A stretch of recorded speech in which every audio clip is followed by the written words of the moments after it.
Welcome to New York City's Chinatown.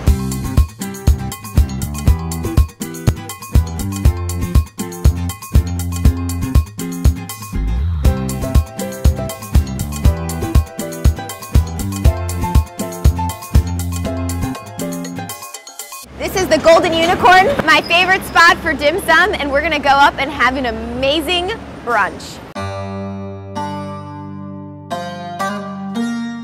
Hi, and welcome to The Gastro Nerd. I'm Julianne Fader, the Gastro Nerd, food nerd extraordinaire, and today I'm here in Chinatown, and we're gonna have some dim sum. Dim sum is a staple in the Chinese diet and my New Yorker diet. I grew up coming here every Sunday with my parents, my family, and in fact, my mom always likes to remind me this was the first place I ever ordered food because, as you'll see, you don't actually have to speak to order. All you have to do is this magic motion. This particular type of dim sum is particularly famous in Hong Kong, and this place right here, the Golden Unicorn in Chinatown in New York, is a Hong Kong style dim sum place, and it is the best. And I've been coming here for literally 27 years, since I was in my mother's womb. The original word dim sum means from the heart, so it was supposed to be a little offering to accompany whatever your drink on the road.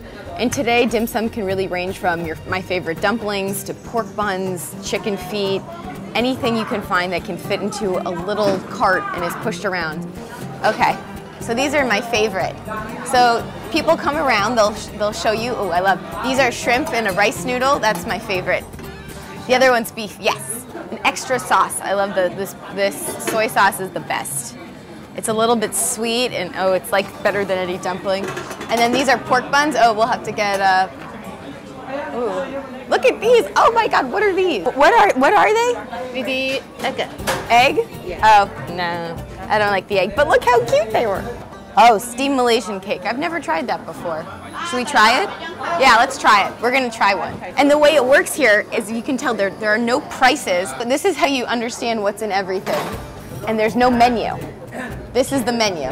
And then for each dish you get a little stamp depending on what category. And so it's kind of like a mystery because you don't really know what your bill's gonna be until they give it to you. So you have no idea how much you've ordered. But I can tell you one thing, if you're living on the cheap, which I often am, this is a great place to come. I rarely spend more than $10 on dim sum.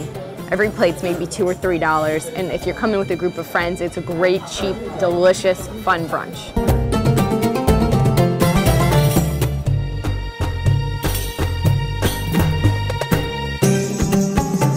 So it's like a little adventure. You're exploring, there's different mysteries. Sometimes you have no idea what you're gonna eat. You just hope the picture is truthful. And so it's always like a little exploration. I've tried so many new things. Oftentimes I'm not quite sure, so I always have to pick apart the dish to figure out what I'm eating.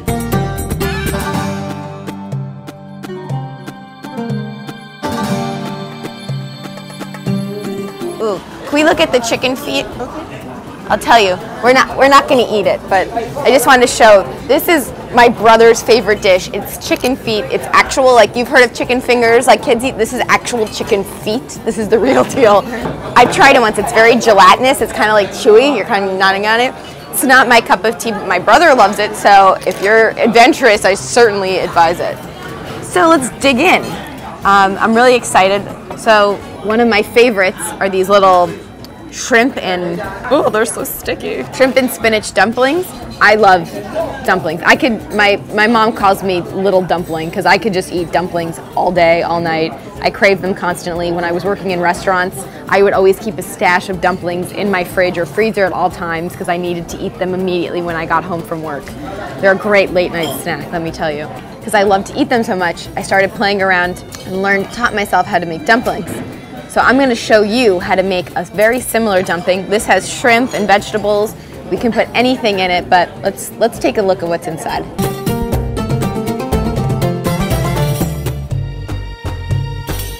You can see there's a whole shrimp in there. There's fresh spinach. It can taste a little bit of, I'm getting some garlic. It's pretty clean, so I'm not going to say there's no soy in here, which is very common in Chinese cooking. There's sort of a holy trinity in most Asian cooking, especially Chinese, with ginger, soy, and scallion. Yeah. often garlic. There are different things, but soy is one of the key ingredients. As you can see, there's a pile of soy sauce right here. At the heart of Chinese cooking, it's actually really simple, but there's a lot of little nuances that make it really complicated. So I will admit, these guys do dim sum, do Chinese food better than I ever could, but we can definitely make some really awesome dumplings together, and I'm going to show you how in just a little bit.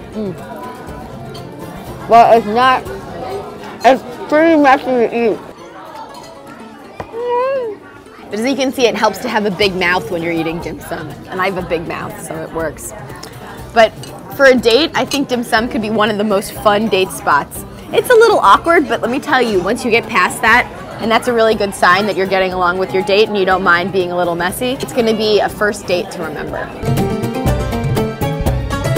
If you're visiting New York, you have to come to Chinatown and you have to experience dim sum. It is a quintessential New York experience. It fits right into the woodwork of New York.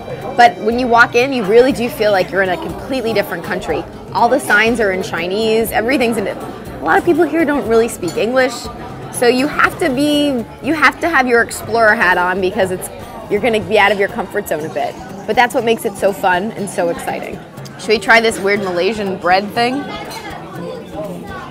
Chinese aren't really known for their desserts. It's kind of like, oh, this is actually really good. It's like a ginger bready, cakey thing. Yeah, but it's actually really good. See? This is what you get when you explore and you try new things. Oftentimes, it's quite delicious.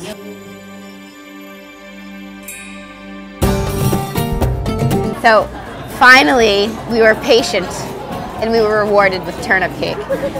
Now, you might look at this and see, what the hell is this? What is this glutinous, gelatinous, whatever mass? Let me tell you, this sauce is like crack. It's thick and sweet. Oh my God. It's like fermented black bean and soy.